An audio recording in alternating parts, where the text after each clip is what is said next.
हूँ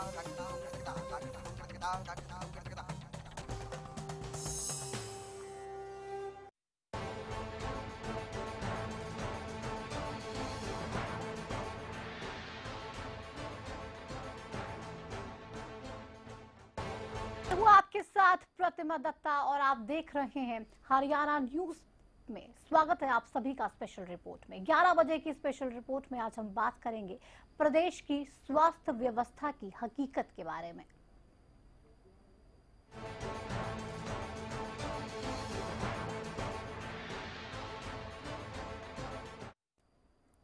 स्वास्थ्य व्यवस्था का सच, दरअसल यही आज आपको स्पेशल रिपोर्ट में दिखाएंगे। सरकार की तरफ से बेहतर स्वास्थ्य व्यवस्था के लिए बड़े बड़े दावे और वादे किए जाते हैं, लेकिन हकीकत क्या है जरा आप भी देखिए। किस तरह एक महिला बच्चे को सड़क पर जन्म देने पर बेबस है, तो दूसरी किस तरीके से अस्पतालों में सुविधाएं तो हैं लेकिन सेवाएं नहीं मिल पा रही हैं। दो तस्वीरें लेकिन हकीकत एक, दो घटनाएं लेकिन दर्द एक ओर स्वास्थ्य व्यवस्था के इंतजार में सड़क पर महिला तड़पती रही, तो दूसरी ओर स्वास्थ्य सुविधा होने के बावजूद भी सेवा नहीं मिल रही है। जनता सरेआम देख रही है, लेकिन स्वास्थ्य मंत्री आप भी देखिए किस तरह आपकी स्वास्थ्य सेवाओं के दावे व्यर्थ होते जा रहे हैं। देखिए किस तरह सरेआम अनर्थ हो रहा है। क्यों आपके औचक निरीक्षण कोई काम नहीं आ रहे? क्यों इमरजेंसी में आपकी स्वास्थ्य सेवाएं समय पर नहीं पहुंच पाती?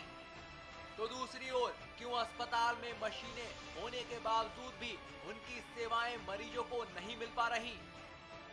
ये दो तस्वीरें प्रदेश की स्वास्थ्य व्यवस्था का सच दिखाने के लिए काफी है।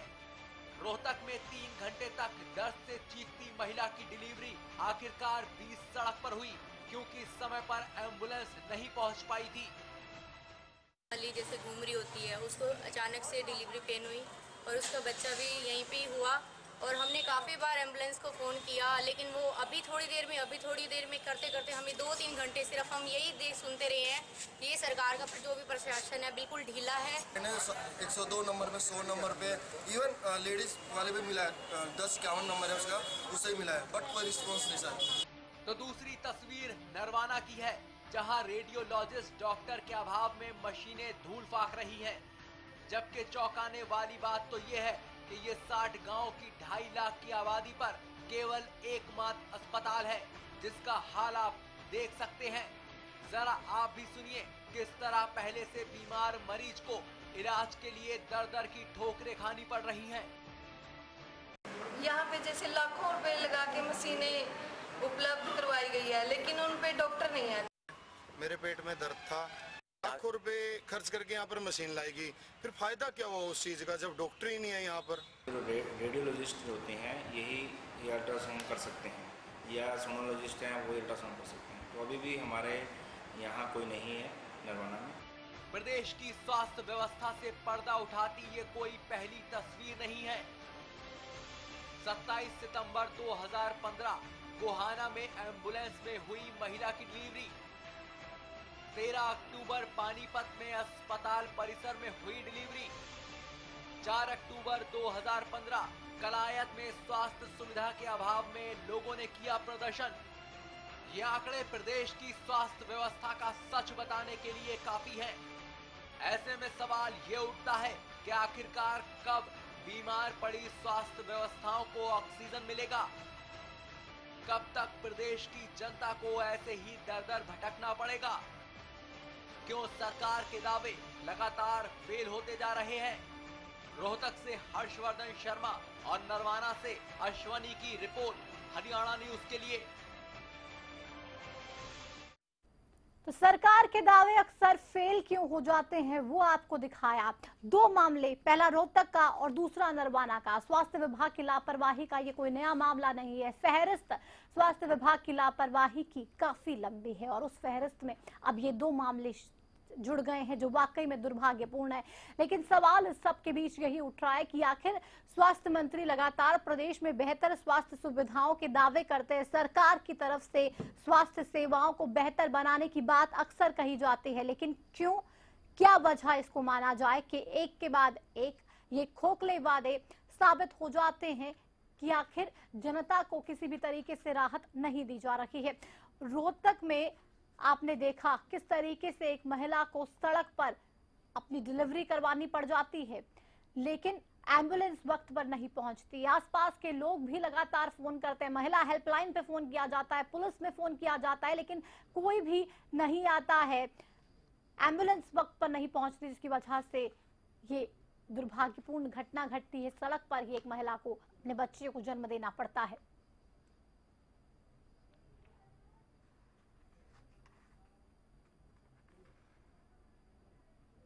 स्पेशल रिपोर्ट में आगे बढ़े, लेकिन उससे पहले इस वक्त की एक बड़ी खबर आपको बता दें। बीजेपी अध्यक्ष अमित शाह ने सीएम खट्टर को तलब किया है। बीफ विवाद पर चर्चा सीएम खट्टर के साथ बीजेपी अध्यक्ष अमित शाह ने की है। करीब 30 मिनट तक दोनों के बीच में बैठक चली और उस बैठक में बीफ विवाद पर चर्चा हुई। शाह ने कई दूसरे नेताओं को भी बुलाया था। बीजेपी अध्यक्ष अमित शाह ने सीएम मनोहर लाल खट्टर को तलब किया। बीफ पर दिए गए बयान को लेकर लगातार विवाद देखने को मिल रहा था, जिसके बाद पार्टी अध्यक्ष अमित शाह ने मनोहर लाल खट्टर को तलब किया। तमाम दूसरे नेताओं को भी बुलाया गया था। करीब आधे घंटे तक ये महत्वपूर्ण बैठक दोनों के बीच में चली, जिस पर आपको बता दें कि चर्चा इस बयान को लेकर कहीं ना कहीं हुई, क्योंकि आलोचनाओं का दौर एक शुरू हो गया था। इस बयान के बाद कहीं ना कहीं आलोचनाएं झेलनी पड़ रही थी प्रदेश के सीएम मनोहर लाल खट्टर को। कोई ये कह रहा था कि सामाजिक सौहार्द बिगाड़ने की कोशिश सीएम द्वारा की जा रही है, और कोई इस बयान की निंदा कर रहा था। लेकिन आपको ये बता दें कि अब बीजेपी अध्यक्ष अमित शाह ने हरियाणा के सीएम मनोहर लाल खट्टर को तलब किया। बीफ विवाद पर दोनों के बीच में चर्चा हुई। बीफ विवाद पर अमित शाह ने सीएम खट्टर से बात की है।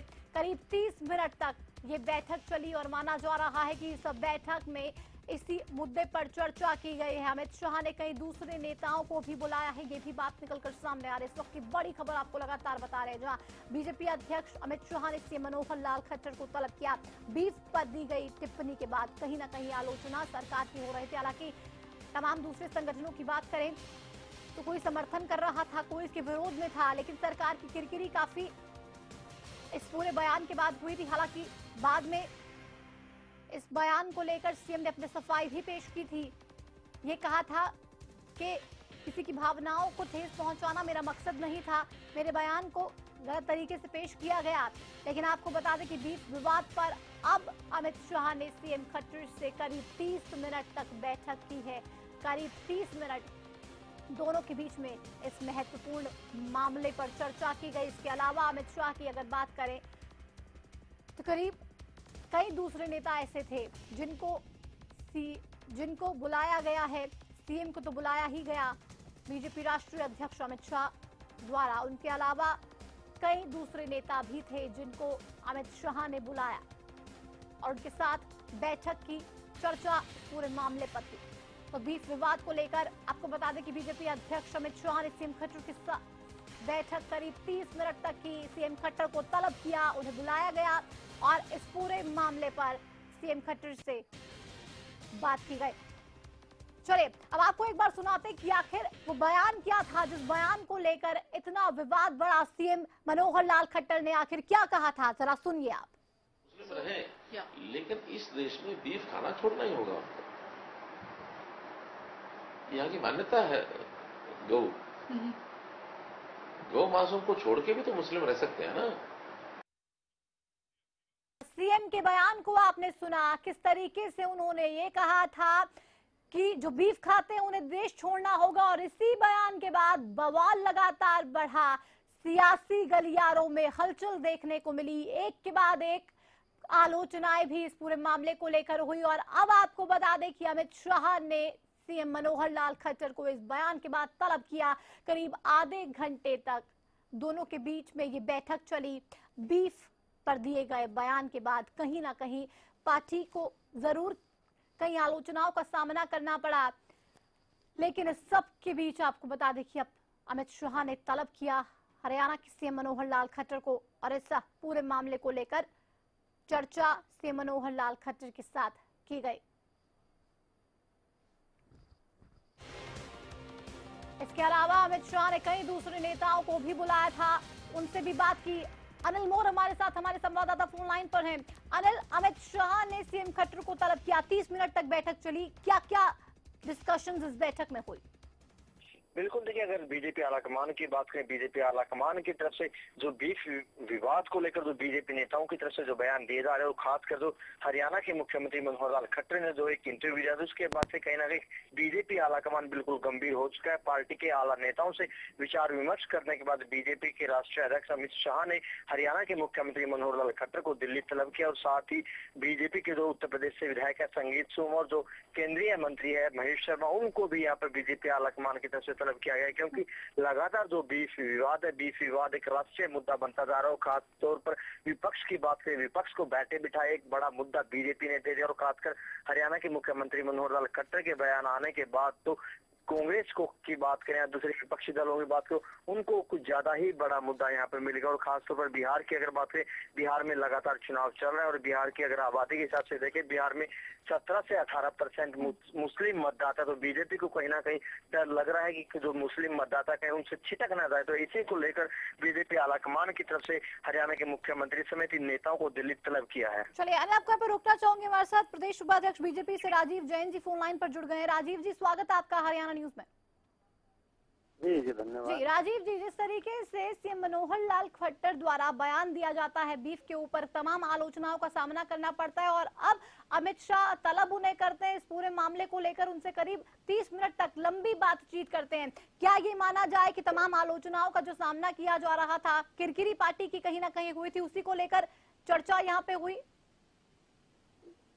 हाँ, बात ये है, देखिए वैसे तो मुख्यमंत्री मनोहर लाल खट्टर जी ने अपने बयान के बारे में बिल्कुल स्पष्ट कर दिया था कि उनके बयान को गलत ढंग से पेश किया गया है। हाँ। और ना उनकी भावनाएं ये थी, ना उनकी मंशा ये थी।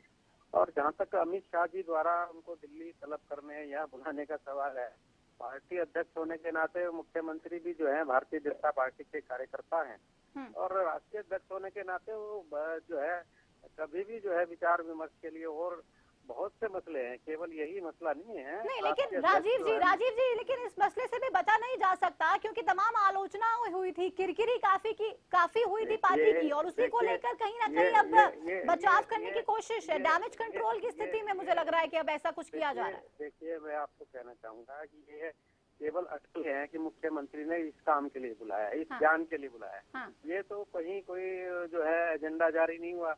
दूसरी बात यह है कि ये तो पार्टी अध्यक्ष होने के नाते वो मुख्यमंत्रियों से बार बार जो है विचार विमर्श करने के लिए बहुत से मुद्दे होते हैं। नहीं, तो आप ये कह रहे हैं कि बीफ पर दिए गए बयान को लेकर कोई चर्चा नहीं हुई? देखिए, कहाँ लिखा है, कहाँ उन्होंने जारी किया? आप ये कह रहे हैं कि चर्चा नहीं हुई बीफ को लेकर किसी बयान पर?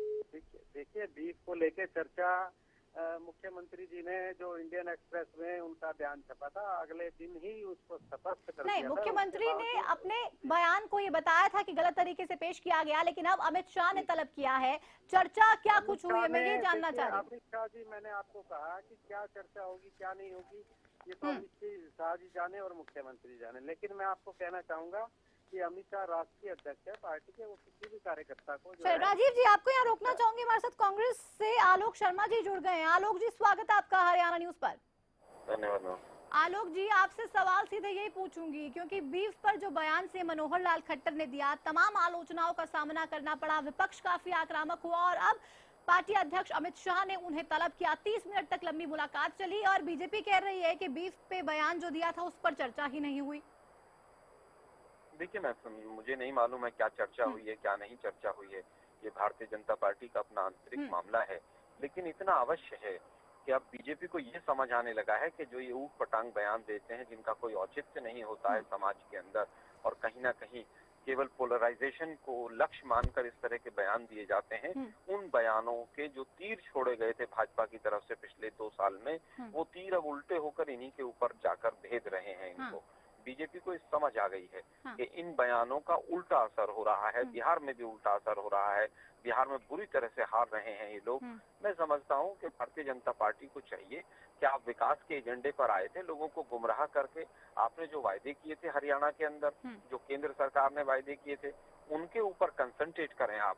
गाय के ऊपर बयान देना, गीता के ऊपर बयान देना, गीता को पाठ्यक्रम में ले लीजिए। इनको यही नहीं मालूम है कि गीता सैकड़ों वर्षों से पाठ्यक्रम में है, एनसीईआरटी के भी सब जगह।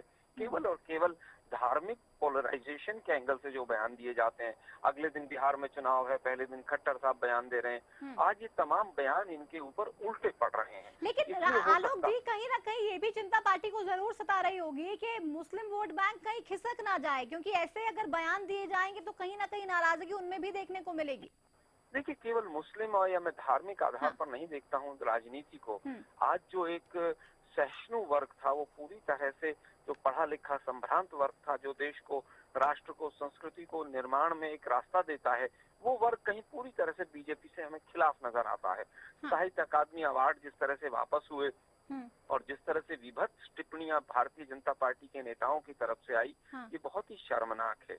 आप ये देखिए कि आप संवेदनशीलता को खत्म कर रहे हैं, फ्रीडम ऑफ एक्सप्रेशन को खत्म कर रहे हैं। संवेदनशीलता को आप खत्म कर रहे हैं। राजीव जी भी हमारे साथ जुड़े हुए हैं बीजेपी से। राजीव जी, क्या कहेंगे आप?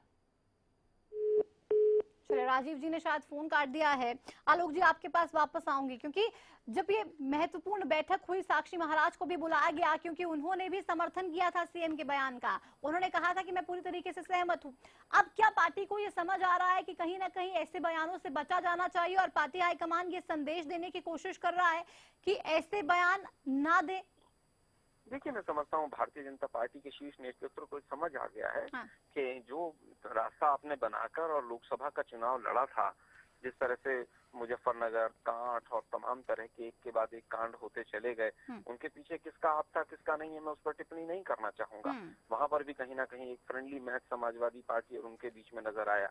लेकिन बीजेपी को अब ये एहसास होने लगा है कि बिहार अगर आप हार रहे हैं, जिसके पूरे प्रमाण अब 2 जो फेज के चुनाव हुए हैं उसमें आईबी की रिपोर्ट भी कहीं काफी हद तक बता रही है कि बीजेपी बुरी तरह से हार रही है। तो उसके बाद से बीजेपी के शीर्ष नेतृत्व को समझ आ गया है कि इस तरह के बयानों से मात्र आप 2 चुनाव 3 चुनाव जीत सकते हैं। तो ऐसे बयानों से बचा जाना चाहिए। आलोक जी, आपका बहुत शुक्रिया हमसे बात करने के लिए। तो कहीं ना कहीं पार्टी हाईकमान ये संदेश देने की कोशिश कर रही है सीएम खट्टर को भी, उसके अलावा तमाम नेताओं को, कि ऐसे बयानों से बचा जाना चाहिए। जाहिर सी बात है, पार्टी की किरकिरी हो रही है, आलोचना हो रही है और पार्टी इससे बिल्कुल बर्दाश्त नहीं कर सकती। एक छोटे से ब्रेक के लिए रुक रहे हैं, लौटेंगे फौरन, आप बने रहिए हमारे साथ।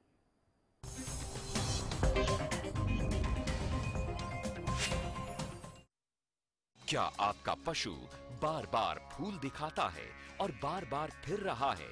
इसका मतलब है कि उसका गर्भाशय कमजोर है।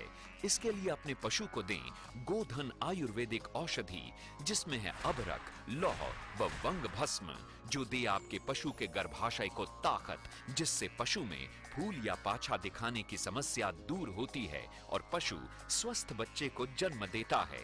गोधन का पूरा कोर्स, एक विश्वसनीय औषधि। गुलमोहर सिटी NH65 पर स्थित कैथल की सबसे सुंदर टाउनशिप अब आपके लिए लेकर आए हैं फ्री होल्ड प्लॉट्स, विलास और independent floors. Gulmohar city boundary walls और एक्सक्लूसिव गेटेड सिक्योरिटी से सुसज्जित, जिसमें है sports club, club house, lush green park और भी बहुत कुछ। तो बेहतर लाइफस्टाइल के लिए Gulmohar city, the city of joy in Kaithal. सरकारी नौकरी मिलती नहीं या आप लेते नहीं, बेरोजगार रहने के 2 कारण हैं। या तो आप कोशिश नहीं कर रहे या आपकी दिशा गलत है। सरकारी नौकरी कैसे पाई जा सकती है? देखिए हमारा खास कार्यक्रम कैसे पाएं सरकारी नौकरी, हर रोज दोपहर 2:30 बजे।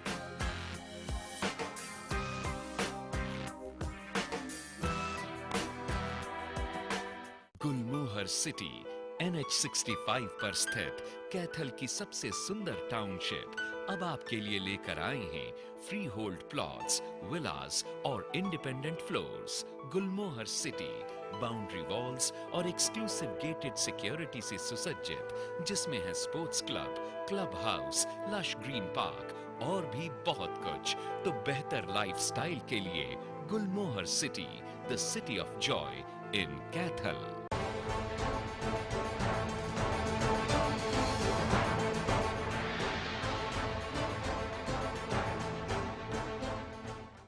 स्वास्थ्य व्यवस्था का सच आज आपको स्पेशल रिपोर्ट में दिखा रहे हैं, क्योंकि दो ऐसे मामले सामने आए जिन्होंने साफ कर दिया आपके तमाम दावे खोखले हैं। पहला मामला रोहतक का और दूसरा नरवाना का, जहां पर एक बार फिर से बड़ी लापरवाही स्वास्थ्य विभाग की देखने को मिली है।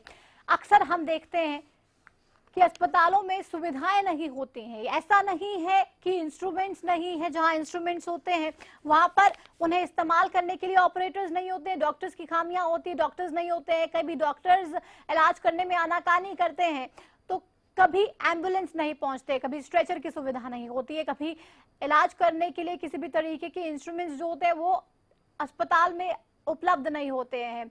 लेकिन इस सब के बीच में सवाल बरकरार है कि आखिर स्वास्थ्य व्यवस्था बेहतर कब हो पाएगी। स्वास्थ्य मंत्री लगातार बड़े बड़े वादे तो कर रहे हैं, लेकिन उन वादों की जमीनी हकीकत क्या है। औचक निरीक्षणों का दौर हमने देखा, जब अनिल विज अस्पतालों में जाते थे, पानी की टंकियों पर चढ़ जाते थे, देखते थे कि हालत क्या है, पानी साफ आ रहा है या गंदा आ रहा है। ये कहते थे कि अब स्वास्थ्य सेवा बेहतर हो जाएगी, लेकिन क्या स्वास्थ्य सेवाओं में कोई बदलाव आपको देखने को मिल रहा है?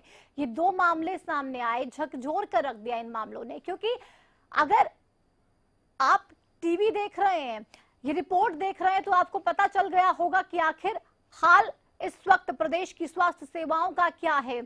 एम्बुलेंस को फोन किया जाता है, घंटों एम्बुलेंस नहीं पहुंचती, जिसकी वजह से एक महिला अपने बच्चे को सड़क पर ही जन्म देती है। दूसरी तस्वीर भी आपको दिखाई थी, वहां पर किस तरीके से अस्पताल में मशीन्स तो हैं, लेकिन उन मशीन्स को चलाने के लिए कोई है नहीं है। आखिर इस सब के बीच में सवाल यही, स्वास्थ्य के साथ इतनी बड़ी कोताही कैसे बरती जा सकते हैं? अस्पताल में अल्ट्रासाउंड की मशीनें हैं लेकिन डॉक्टर नहीं है। सवाल लगातार यही है कि आखिर इस तरीके से चरमराई हुई व्यवस्था को दूर कैसे किया जाएगा। ना डॉक्टर्स हैं, ना कोई काम हो रहा है। ऐसे में परेशानियां आम जनता को बहुत है। हमारे साथ हमारे संवाददाता अश्विनी फोन लाइन पर जुड़ गए हैं। अश्विनी, आपसे सवाल पूछूंगी, क्योंकि नरवाना में हमने देखा वहां पे मशीन्स है लेकिन डॉक्टर्स नहीं है। लोगों में वहां पे किस तरीके से गुस्सा देखने को मिलता है और कितनी परेशानियों का सामना उन्हें करना पड़ता है? बिल्कुल, जिस तरीके से अल्ट्रासाउंड जो मशीन यहाँ पर रखी गई है, लाखों रुपए की मशीन जो यहाँ पर रखी गई है, लेकिन यहाँ पर रेडियोलॉजिस्ट डॉक्टर जैसे नहीं है, जिसकी जो भारी समस्या जो यहाँ पर लोगों के सामने आती है। क्योंकि जब जो गरीब लोग हैं गाँवों से ये कई किलोमीटर दूर से जब ये नवाना में आते हैं, ये आस लेकर आते हैं कि यहाँ पर हमारा जो मुफ्त में जो है इलाज हो जाएगा, लेकिन जब यहाँ पर पहुंचते हैं तो पता चलता है कि आपको जो है डॉक्टर नहीं है, रेडियोलॉजिस्ट नहीं है, आपको बाहर जाना पड़ेगा। तो लोगों के सामने जो समस्या जो है खड़ी हो जाती है। तो बिल्कुल ये दावे जो बिल्कुल साफ खोखले नजर आ रहे हैं। अश्विनी, ये समस्या कितने समय से वहाँ पर है? ये पिछले काफी समय से जैसे यहाँ पर समस्या जो चल रही है। और जो यहाँ पर यह भी देख लें, क्योंकि जो बीमारियां हैं, जो भी गंभीर बीमारी होती है, पेट से जुड़ी बीमारी होती है, या महिला के जब प्रसव की बीमारी होती है, उस समय सब चीजों में ये अल्ट्रासाउंड की मशीन की आवश्यकता होती है। तो ऐसे में ये भी देखना होगा कि आखिरकार इतनी गंभीर बीमारियों का इलाज कैसे हो सकता है। बिल्कुल, गंभीर बीमारियों का इलाज कैसे होगा? अश्विनी, आपसे ये भी यहाँ पे जानना चाहूंगी, क्या इस बाबत अधिकारियों को कोई सूचना नहीं है? क्या अधिकारियों से आपकी बात हुई? आपने उनसे जानने की कोशिश की कि आखिर कब तक यहाँ पर जो कमी है डॉक्टर्स की उसको पूरा कर लिया जाएगा? बिल्कुल, इस बारे में जब हमने बात की कि आखिरकार कब तक ये जो सुविधा होगी, डॉक्टर आएंगे, तो उनका साफ कहना है कि हमने इस बारे में ऊपर जो अधिकारियों को बताया हुआ है कि जो रेडियोलॉजिस्ट और डॉक्टर की जरूरत है, लेकिन जब ऊपर से कोई भी पद के तौर पर आएंगे तभी यहाँ पर जैसे डॉक्टर आ सकेगा। तो बिना नियुक्ति के कुछ भी संभव नहीं है। और पिछले दिनों भी यहाँ पर डॉक्टरों की नियुक्ति की बात आई थी, लेकिन यहाँ पर फिर भी कोई नियुक्ति नहीं हो पा रही है। तो यहाँ पर जो है आधा दर्जन जो डॉक्टरों की पोस्ट खाली है और उसके बाद रेडियोलॉजिस्ट की जो पोस्ट खाली है। तो इस प्रकार से इतने बड़े हॉस्पिटल, 100 बेड का हॉस्पिटल है, तो ये जो सफेद हाथी बनकर रह गया। चलिए, शुक्रिया आपका हमें बताने के लिए कि आखिर नरवाना का हाल क्या है, रोहतक की स्थिति कैसे जानते हैं। हमारे साथ हमारे संवाददाता हर्षवर्धन फोन लाइन पर जुड़ गए हैं। हर्षवर्धन, एक बड़ी लापरवाही एक बार फिर से हमने देखी। आखिर तमाम जो दावे कर दिए जाते हैं वो किस दम पर कर दिए जाते हैं, जब सेवाओं के नाम पर आम जनता को कुछ मिलता ही नहीं है?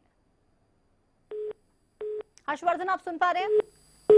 चलिए, संपर्क शायद हर्षवर्धन से हमारा टूट गया है, लेकिन सवाल बरकरार है। स्वास्थ्य विभाग की तरफ से बड़े दावे जो कर दिए जाते हैं वो आखिर क्यों किए जाते हैं, जब कोई काम किया ही नहीं जाना? अक्सर हम देखते हैं जब तमाम मामले सामने आते हैं तो ये कहा जाता है कि जांच की जाएगी, हम देखेंगे, जो दोषी होगा उसको सख्त से सख्त हम सजा देंगे, कार्रवाई उसके खिलाफ की जाएगी। लेकिन इस सब के बीच में सवाल बरकरार, आखिर आम जनता की सेहत के साथ इस तरीके से खिलवाड़ कैसे किया जाता है? कैसे किया जा सकता है?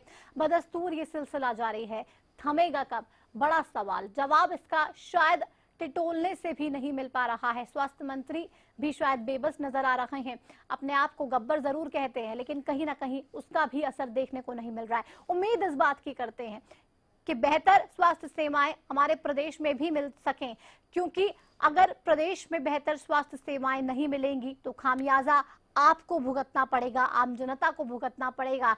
शायद जो सरकार बैठी है सत्ता में, उसके पास इस पूरे मामले को लेकर गौर करने के लिए समय नहीं है, तभी तो प्रदेश का हाल इस वक्त ऐसा है। उम्मीद करते हैं स्वास्थ्य सेवाएं बेहतर होंगी, स्वास्थ्य मंत्री के दावों का असर कभी तो देखने को मिले। इसी के साथ स्पेशल रिपोर्ट में बस इतना ही। दीजिए इजाजत, नमस्कार।